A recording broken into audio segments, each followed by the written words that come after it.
안녕하세요. 오늘은 일본 차기 총리의 이시바 시게루 자민당 총재 당선에 대하여 이야기해보겠습니다. 일본 자민당의 총재 선거에서 이시바 시게루 전 간사장이 결선 투표를 통해 극적으로 승리했습니다. 이시바 당선자는 오는 10월 1일부터 시작되는 임시국회에서 일본의 101번째 총리로 선출될 것으로 보입니다. 이시바 시게루는 자민당 보수 정당 내의 대표적인 진보적 성향의 후보자로 알려져 있습니다. 특히 위안부 문제에 대해 한국의 사과를 주장하던 인물입니다. 이시바는 지방 평당원들의 지지는 상당히 받는 편이지만 원내 의원들과의 관계에서 정치력을 전혀 보이지 못하고 있는 비주류 파의 당선이라는 점에서 한일 관계의 특이점이 보입니다.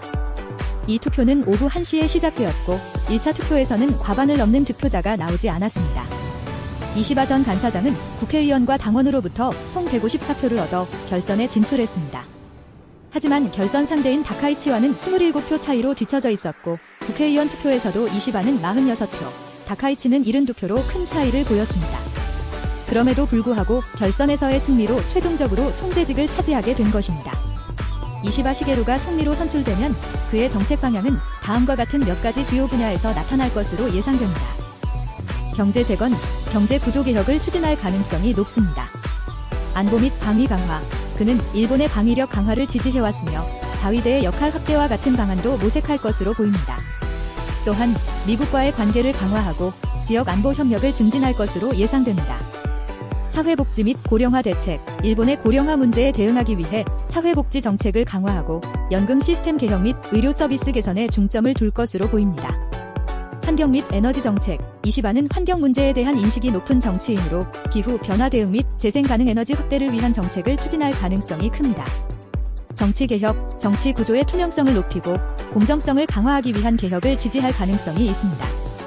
이시바의 과거 발언과 정책 방향을 통해 이러한 분야에서 구체적인 정책이 제시될 것으로 보이며 일본의 미래에 영향을 미칠 중요한 결정들이 이루어질 것입니다.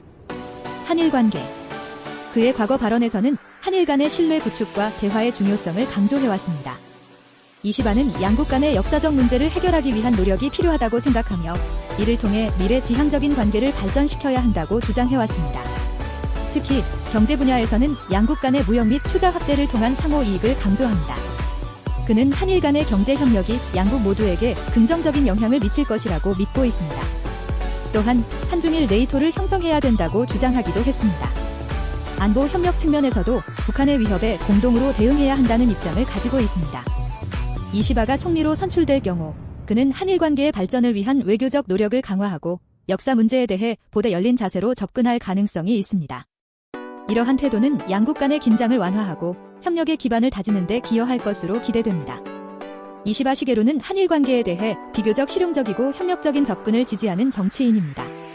그는 역사 문제와 관련된 갈등을 해결하고 양국 간의 경제적, 문화적 협력을 증진하는 데 중점을 두고 있습니다. 한국의 우호적인 총리가 당선되어서 한편으로는 좋은 일이 아닌가 싶은데요. 한편으로는 뿌리 깊은 일본 극우들의 활동을 잠재울 수 있을지는 의문이 드네요. 아무튼 발전적인 관계가 되었으면 합니다. 한국, 일본 모두 좋은 결과가 있었으면 합니다. 감사합니다.